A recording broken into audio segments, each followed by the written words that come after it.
پاکستان میں رمضان المبارک کا چاند نظر نہیں آیا۔ ملک میں پہلا روزہ اتوار 2 مارچ کو ہوگا۔ چیئرمین مرکزی رؤیت ہلال کمیٹی مولانا عبدالخبیر آزاد نے پریس کانفرنس میں کہا، ملک میں چاند نظر آنے کی کوئی شہادت موصول نہیں ہوئی۔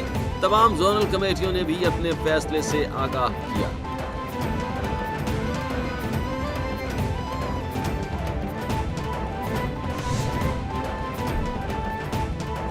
سعودی عرب میں رمضان کا چاند نظر آ گیا۔ سعودی سپریم کورٹ کا اعلان، سعودی عرب میں پہلا روزہ ہفتہ 1 مارچ کو ہوگا۔ آسٹریلیا، نیوزی لینڈ اور دیگر ایشیائی ممالک میں بھی پہلا روزہ ہفتہ 1 مارچ کو ہوگا۔ انڈونیشین حکومت کا بھی ہفتے کو روزہ رکھنے کا اعلان۔ بھارت، ملائیشیا، برونائی اور سری لنکا میں بھی رمضان کا چاند نظر نہیں آیا۔ پہلا روزہ اتوار 2 مارچ کو ہوگا۔ UAE، قطر، بحرین، عمان اور کویت میں بھی چاند نظر آ گیا۔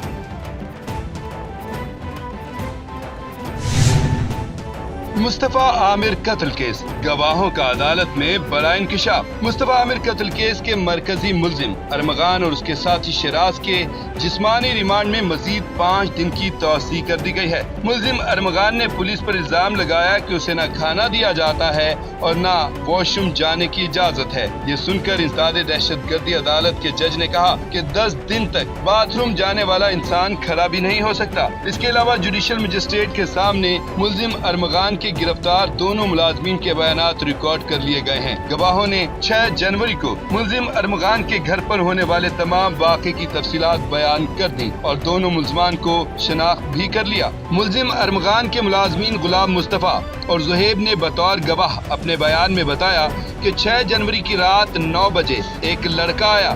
اس نے ٹراؤزر اور جیکٹ پہن رکھی تھی۔ وہ باس سے ملنے اوپر والے کمرے میں چلا گیا۔ 1-1.5 گھنٹے بعد گالم گلوچ کی آوازیں آئیں اور 2-3 فائر ہوئے۔ باس نے ہمیں آواز دیکھ کر بلایا اور خون کے نشانات صاف کرنے کا حکم دیا، لیکن وہ لڑکا وہاں موجود نہیں تھا، بس اس کا ٹراؤزر وہاں پڑا ہوا تھا۔ اس دوران ایک چشمے والا لڑکا بھی وہاں موجود تھا۔ پھر ہم اپنے کمرے میں چلے گئے۔ گواہوں نے کہا کہ کچھ دن بعد گھر پر پولیس کا چھاپا پڑا اور فائرنگ شروع ہو گئی۔ ہم چھپ کر وہاں سے نکلے۔ پھر کچھ دنوں بعد ہم اپنا سامان لینے ارمغان کے گھر واپس آئے تو پولیس نے گرفتار کر لیا۔ جو بھی واقعہ ہوا ہم نے پولیس کو سچ بتا دیا تھا۔ عدالت نے گواہوں سے پوچھا کہ کیا تم ملزمان کو پہچان سکتے ہو؟ تو غلام مصطفیٰ اور زہیب نامی ملازمین نے ملزم ارمغان اور شیراز کو شناخت کر لیا۔ ساحر حسن منشیات فروشی، مشہور اداکارہ بھی پارٹنر نکلی۔ اینکر پرسن مہرین سبطین نے دعویٰ کیا ہے کہ مصطفیٰ عامر قتل کیس میں پولیس حکام شدید پریشان ہیں۔ ایک بڑی میٹنگ میں کہا گیا ہے کہ اس کیس میں بڑے لوگوں کے نام سامنے آ رہے ہیں۔ اگر کارروائی کی تو مشکلات پیدا ہوں گی، اس لیے بڑی شخصیات کے بچوں کو سائٹ پر رکھتے ہوئے صرف منشیات فروشوں پر ہی ہاتھ ڈالنے کی اجازت دی گئی ہے۔ مہرین سبطین نے اپنے ولاگ میں بتایا کہ اداکار ساجد حسن کے بیٹے ساحر حسن نے جو نئے انکشاف کیے ہیں وہ پہلے سے بھی زیادہ سنسنی خیز ہیں۔ ساحر حسن نے بیان دیا ہے کہ ہم کالج اسٹوڈنٹ سے دوستیاں کرتے ہیں، ان کو پارٹیز میں بلا کر پہلے ان کو منشیات کا عادی بناتے ہیں، اس کے بعد آن لائن آرڈر کیے جاتے ہیں۔ زیادہ تر لڑکیوں کو ہی اس کام کے لیے استعمال کیا جاتا ہے۔ مہرین سبطین نے دعویٰ کیا کہ ساحر حسن نے بتایا ہے کہ شوبز انڈسٹری کی ایک بڑی اداکارہ بھی اس سے منشیات لیتی رہی ہیں۔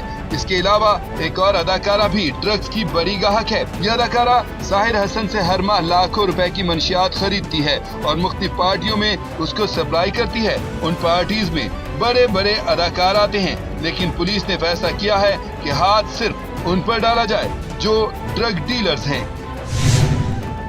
ملزم ارمغان کے وکیل نے کیس کا رخ ہی موڑ دیا۔ مصطفیٰ عامر قتل کیس میں ملزم ارمغان کے وکیل عابد زمان ایڈوکیٹ نے کہا ہے کہ اس کیس کے حوالے سے میڈیا میں تو بہت باتیں ہو رہی ہیں، لیکن اصل حقائق کیا ہیں وہ عدالت کے سامنے آ جائیں گے۔ میڈیا کی بات اور عدالت میں کچھ اور ہوتی ہے، میڈیا کی بات اور عدالت میں کچھ اور ہوتی ہے۔ میں نے ملزم ارمغان کا کیس لینے کا فیصلہ کیا ہے اور بطور وکیل عدالت میں پیش ہوا۔ عابد زمان ایڈوکیٹ نے کہا کہ میری کوششوں سے عدالت نے ملزم ارمغان کو والدین سے ملنے کی اجازت دی، جبکہ ملزم ارمغان کے میڈیکل کی درخواست بھی کی، جس کی عدالت نے اجازت دے دی ہے، جبکہ ملزم ارمغان کے دونوں ملازمین نے بطور گواہ بن کر جو بیانات دیے ہیں، جب کورٹ میں کیس چلے گا تو ہم ان بیانات کو غلط ثابت کرنے کی کوشش کریں گے۔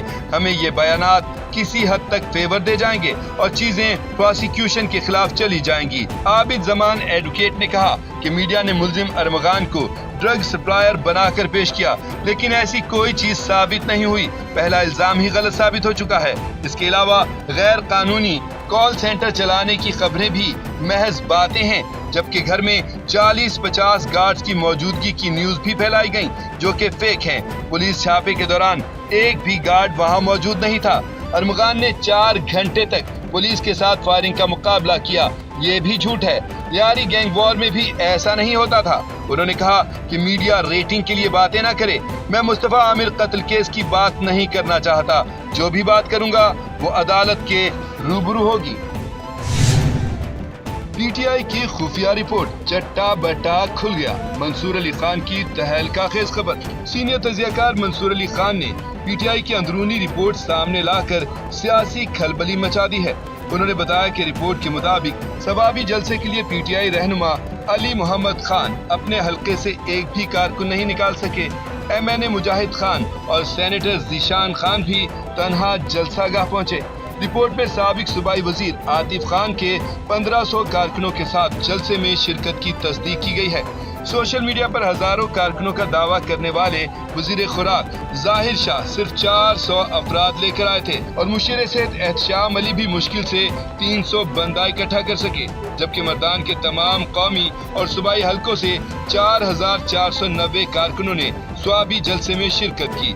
منصور علی خان نے کہا کہ پارٹی ذرائع کے مطابق جلسے میں کم کارکن لانے اور غلط رپورٹنگ جمع کرانے والے رہنماؤں کے خلاف سخت تعدیبی کارروائی کی جائے گی، کیونکہ رپورٹ اور عہدیداروں کے دعووں میں واضح فرق ہے۔ منصور علی خان نے کہا کہ اس چونکا دینے والی report per P T I رہنماؤں سے ان کا موقف جاننے کی کوشش کی، لیکن کوئی کامیابی حاصل نہیں ہو سکی۔ گھاٹے کا سودا، چیمپئنز ٹرافی کے لیے کتنا پیسہ خرچ ہوا؟ کیا آپ جانتے ہیں کہ چیمپئنز ٹرافی 2025 کے انعقاد کے لیے پاکستان نے کتنا بڑا رسک لیا ہے؟ کیا یہ ایونٹ پاکستان کے لیے سنہری موقع ہے یا ایک مالی خسارہ؟ چلیں سب کچھ جانتے ہیں اس ویڈیو میں۔ پاکستان کرکٹ بورڈ نے چیمپئنز ٹرافی کی میزبانی کے لیے اسٹیڈیمز کی تزئین و آرائش پر تقریباً $40 ملین یعنی تقریباً 11 ارب پاکستانی روپے خرچ کیے۔ لاہور، کراچی اور راولپنڈی کے اسٹیڈیمز کو عالمی معیار کے مطابق اپ گریڈ کیا گیا تاکہ غیر ملکی ٹیموں اور شائقین کو بہترین سہولیات فراہم کی جا سکیں۔ لیکن سوال یہ ہے کہ کیا پاکستان یہ پیسہ واپس کما پائے گا؟ کہا جا رہا ہے کہ پی سی بی کو 3 بڑے ذرائع سے آمدنی کی توقع ہے۔ آئی سی سی کی میزبانی فیس تقریباً $6 ملین، ٹکٹوں کی فروخت $2 سے $3 ملین، براڈ کاسٹ رائٹس اور اسپانسرشپ $2 سے $3 ملین، یعنی مجموعی طور پر تقریباً $10 سے $12 ملین کی آمدنی متوقع ہے۔ لیکن خرچ کتنے ہوئے؟ $40 ملین سے بھی زیادہ۔ تو کیا پاکستان کو نقصان ہوگا؟ بظاہر ہاں، لیکن پاکستان کو اس ایونٹ کے دور رس فوائد ملیں گے۔ بین الاقوامی کرکٹ کی مکمل واپسی، سیاحت کا فروغ، مقامی کاروبار کی ترقی اور عالمی سطح پر پاکستان کا مثبت تاثر، یہ سب چیزیں براہ راست نہیں لیکن طویل مدت میں پاکستان کے لیے خزانہ ثابت ہوں گی۔ چیمپئنز ٹرافی 2025 صرف ایک ٹورنامنٹ نہیں بلکہ پاکستان کی کرکٹ معیشت کے لیے ایک نئی صبح ہے۔ نقصان وقتی ہو سکتا ہے لیکن مستقبل روشن ہے۔ پاکستان کے میدان تیار ہیں، کرکٹ کا جنون عروج پر ہے اور دنیا دیکھے گی کہ پاکستان ایک محفوظ ملک ہے۔